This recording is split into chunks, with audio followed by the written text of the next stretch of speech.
We're here to talk about something that should keep every person in this room up at night. And if it doesn't, you're very well prepared or you're not paying attention. If it's a problem, have a couple of beers. The conversation around America's technological edge has a peculiar quality. Everyone agrees it's critical. Most people agree we're at risk. And yet the gap between what we say and what we do remains dangerously wide.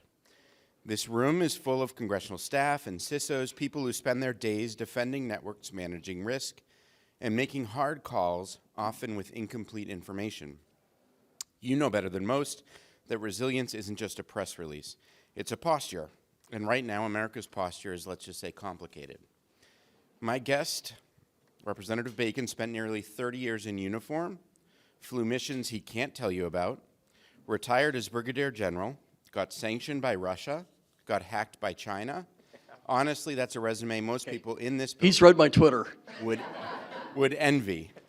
And now chairs one of the most consequential subcommittees in Congress, the House Armed Services Subcommittee on Cyber, Innovative Technologies, and Information Systems.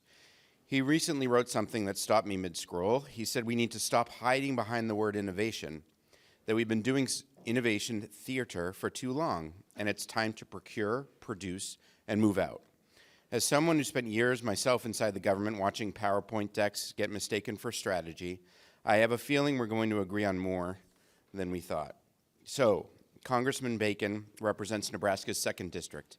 As I noted, he's a retired Air Force Brigadier General who specialized in electronic warfare, intelligence, and reconnaissance. The kind of work that happens in the seams where adversaries think no one is watching. He's earned 2 Bronze Stars, 2 Legions of Merit, and the Air Force Distinguished Service Medal. He has honestly been one of the most effective Republican lawmakers in the House, according to, not me, don't take my word for it, the Center for Effective Lawmaking, a data point, not a talking point. And he's been targeted, as mentioned, by Chinese state hackers, which, as I said, borders on a credential. He's not a man who mistakes motion for progress. Please welcome Congressman Don Bacon. So, If I may, on that introduction. please. So I've been banned from Russia, banned from Iran, which I don't know who would want to go there right now, for starters, especially right now it's being bombed. And also I've been hacked by China. It was weird, I got a phone call one day at about 1 p.m. 2 years ago. And they go, this is the FBI, we'd like to talk to you at 4. And I'm like, do I need my lawyer? But they were just trying to tell me China hacked my email. And they hacked my email at the same time they hacked the U.S. Ambassador to China, the Secretary of Commerce, and the Secretary of State. It was all part of the same operation. Like, how do I fit into that, right? But there's a whole report, a public report now out on it. Now I just found out Russia hacked my signal. So if you guys are thinking signal secure, it is not. So just a little couple updates. All right. Some folks are quivering a little bit. Okay, so you wrote that we need to stop hiding behind the word innovation, that we're doing innovation theater. That's a pretty direct indictment of the current institution of Congress, of industry, of the executive branch. So let me ask the uncomfortable version. Is the problem that we don't know what to do, or is it that we do know and we just aren't doing it? The short answer up front, we're underfunded right now, but we won't be if we get the budget we want this year. Under budgeted, and 2, it's a lot of just inertia.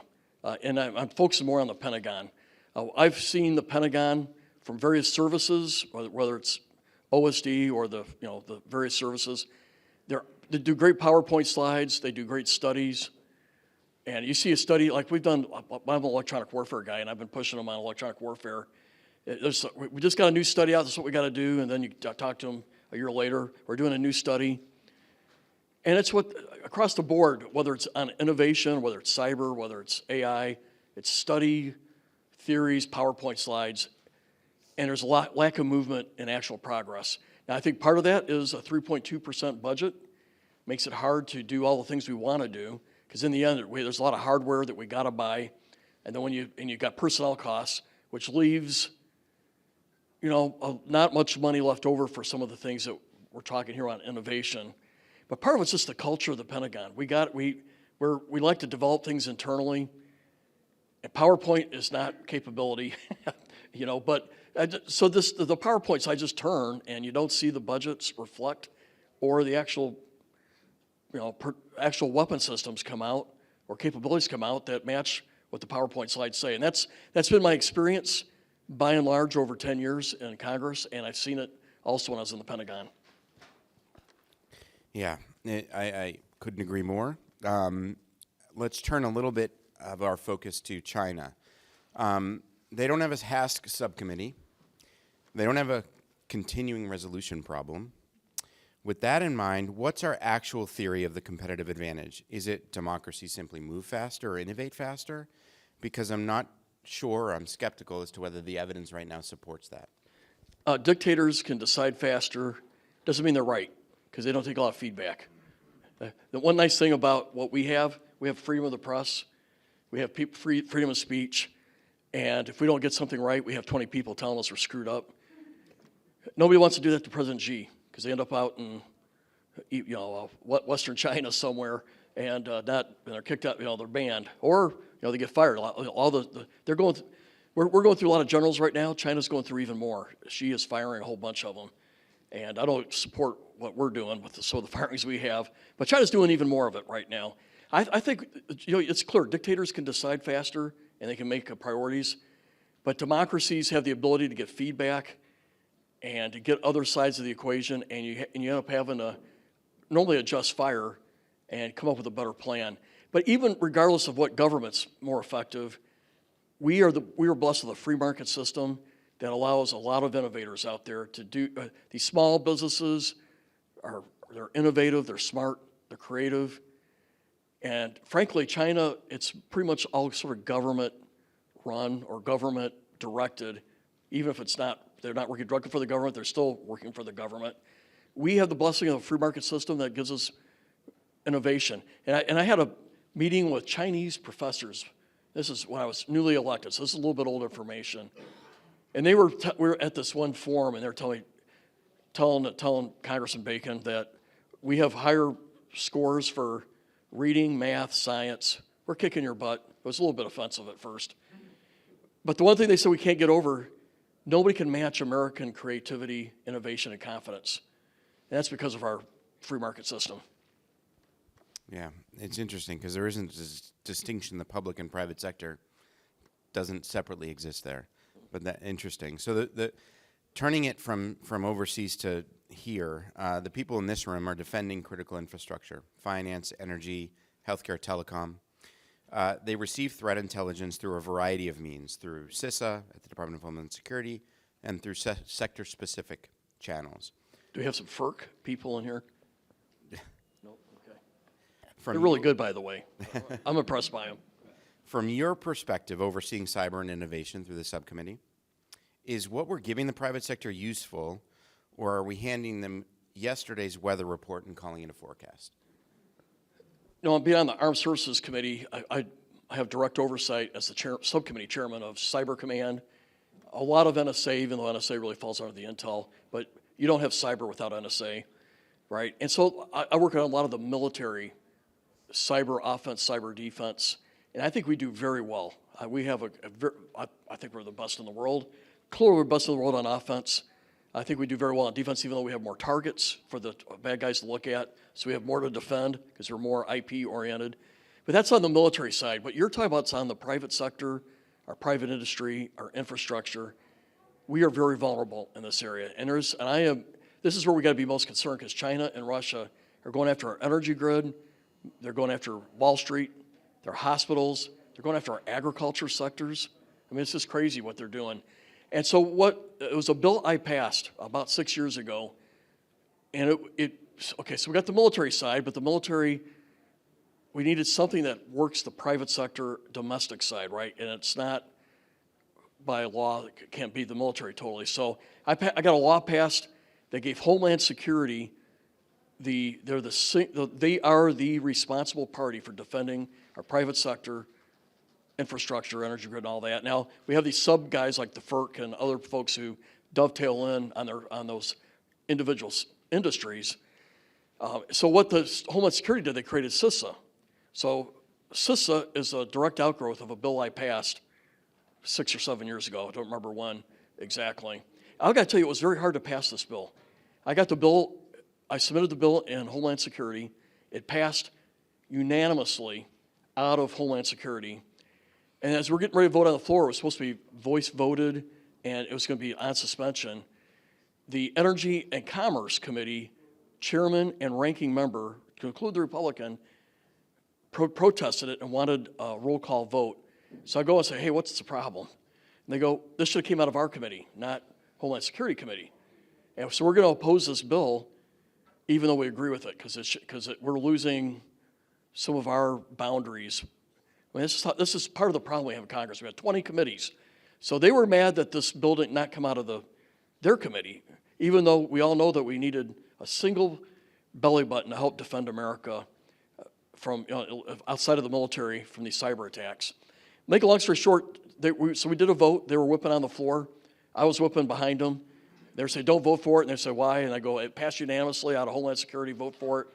And the ranking member, not to say her name, she yells at me, Don, we're going to have hard feelings after this. I'm not going to forgive you. And I go, well, it makes two of us. That's my bill, right? But we won on the floor and got it passed. That's just a little backstory, just of the turf wars you get sometimes in Congress. Now, here's what I'm concerned about now.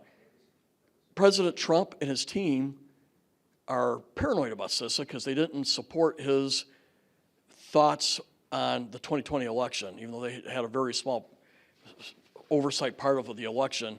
But there were some accusations that there were some cyber attacks done on the election, right? And they said there was not evidence of anything that affected the election and cyber attacks on the election. Because of that, some folks in the administration are cutting CISA. They don't like CISA. They've dozed it. They've cut manpower. This is the organization that is here to defend Wall Street and all the things that we need out there. And so I would say that we have a weakened CISA right now. And I'm not sure if the administration gets it or what. I mean, I would hope they play chess. If you don't like the leadership of CISA of 2020, I got it. We need a good leadership of 2026 for CISA. And it needs to be manned. It needs to be effective because China and Russia are attacking us all over the place every single day. And it's CISA's the primary responsible organization to help us. And what they do is they provide the right checklist for every company. They make sure you got the right patches.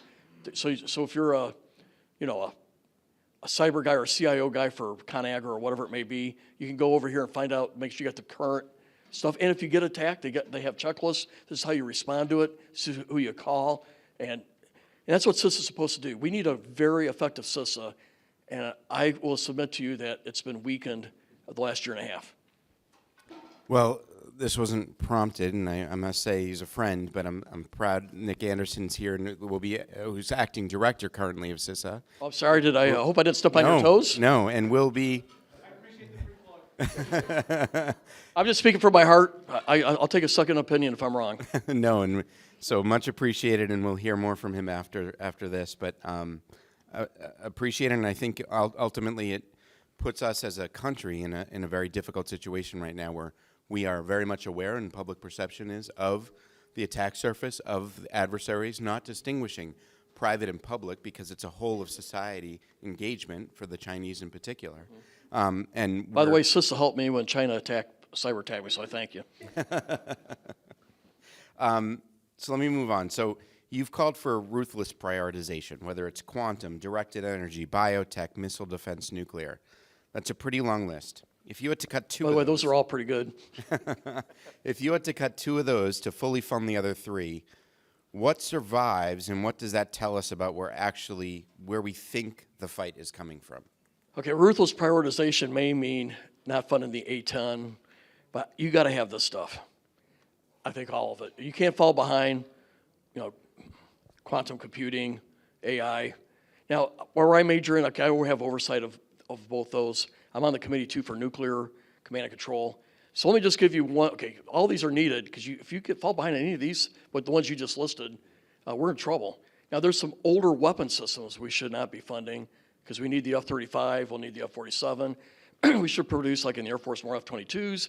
But so we have older aircraft that can't really do well in most environments right now. So that's what I talk about, ruthless prioritization. We should have probably funded the number of LCSs in the Navy in hindsight. We should have been harder on that.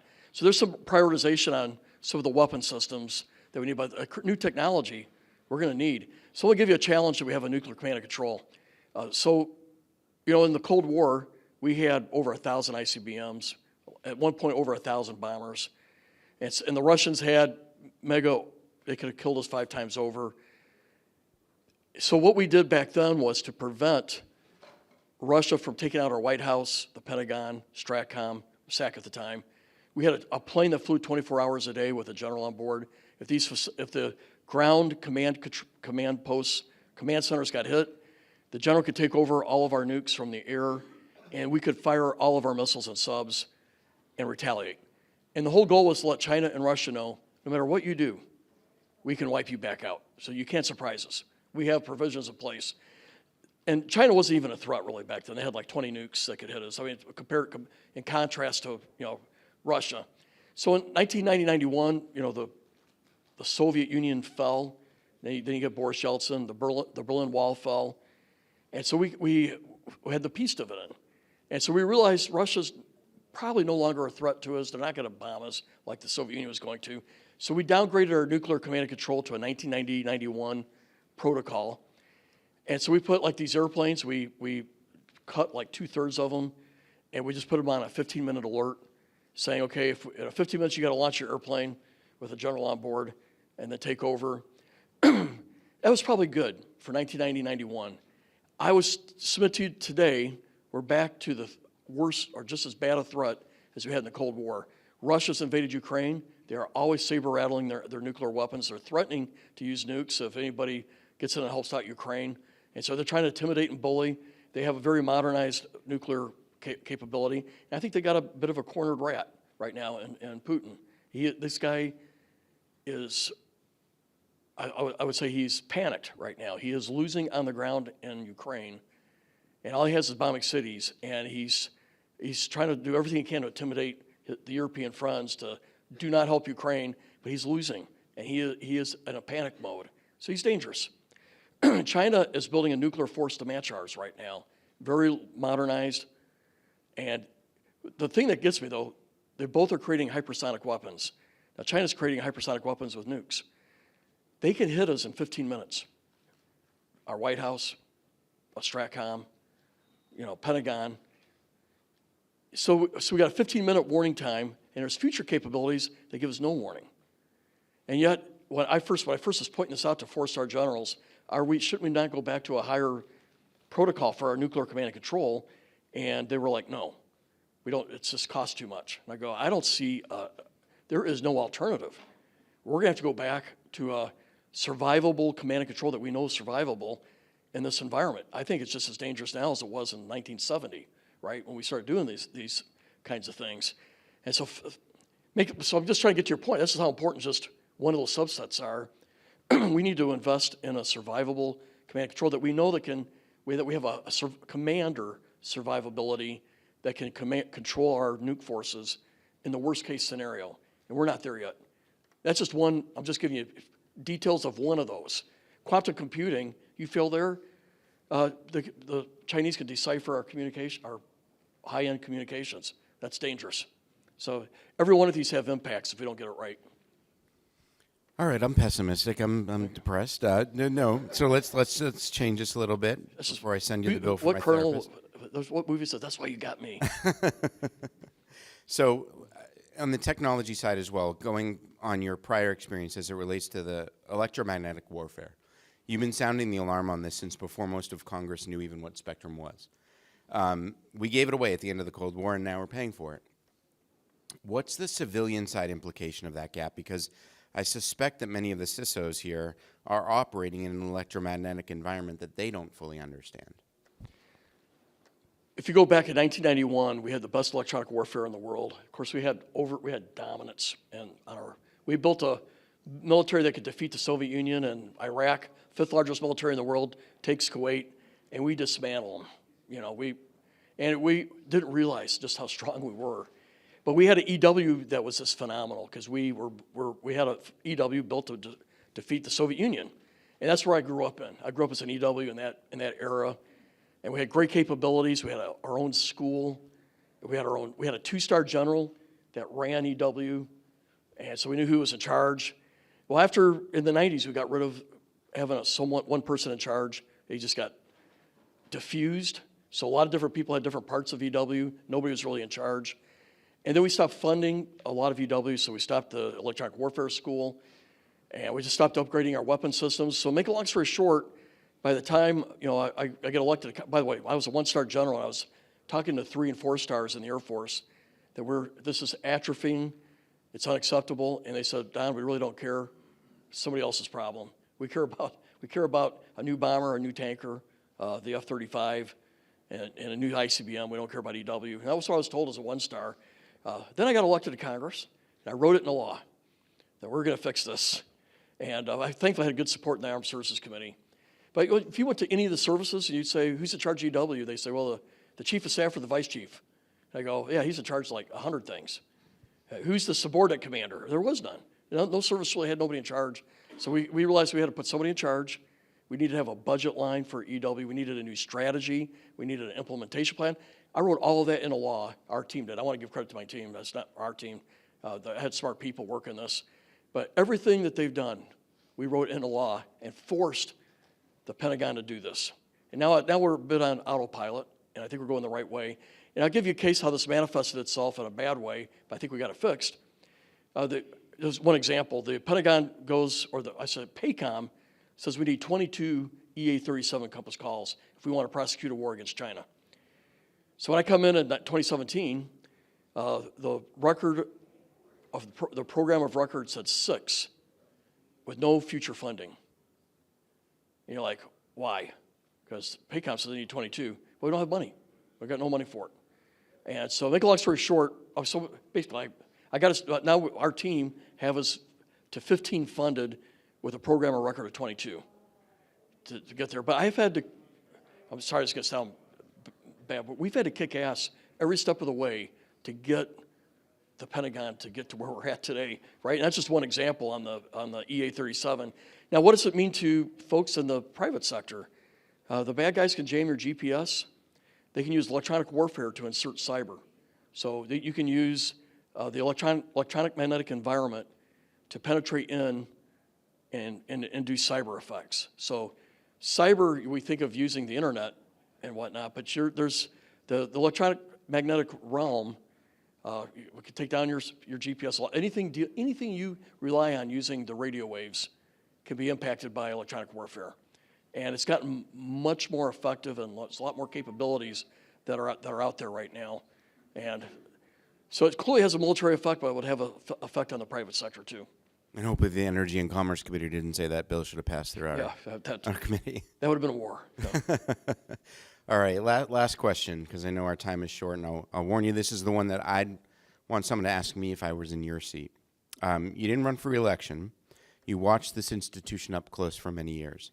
What's the one thing that Congress gets most wrong about technology policy that the private sector would fix almost immediately if it had the authority? I think we're getting wiser on this, but we still have a leftover of a culture that, because we have 50 or 60 years of this culture, that the military is the dominant source of technology, that we're the biggest creators of technology. The thought that DARPA and all the our various acquisition organizations and all the services, that's like the genesis of most of our technology. And it's sort of, the culture is still there, though we now intellectually know that it used to be that the private sector rode the military horse, if you will, on technology. Now it's the military riding the private sector horse on technology. And the problem is we're still trying to figure out how to adapt to the private sector leading us on technology, Silicon Valley and so forth. And we're still trying to figure out how to do this right. That's why, but we do got DIU and we have the capitalization funds that are out there. We're trying to figure out how to do this better. But it's one thing when the military four-stars say we need this capability, and then the military tries to produce it. That's sort of, we sort of get that.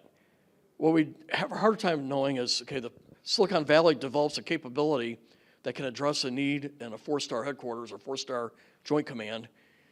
Try to get those guys connected. We're still trying to grapple with this, and try to figure, okay, there's a capability. Is there a need? And sometimes there's a capability, and there's really not a requirement. But sometimes there's a requirement. They don't know that the that the capability is already out here. That's what we're going to have to figure out how to get the private sector better embedded and integrated into our acquisition capabilities, and we're still working on it. We know it's a problem, but I would just say the culture is military drives this stuff. It's not anymore. We got to totally divest ourselves of that idea. We are now the primary customer of the private sector, helping us out with technology. I couldn't agree with you more, and we're not going to have a Manhattan Project per se. You have the private sector driving the innovation here, and Mythos is an example as it relates to current engagement with AI. How do we get that integrated into our acquisition systems and a process? We're still working through that. It shouldn't be that hard, but it is. Well, please join me in thanking Congressman Bacon here. Really appreciate the conversation. Yep, Thank you for appreciate your it. time.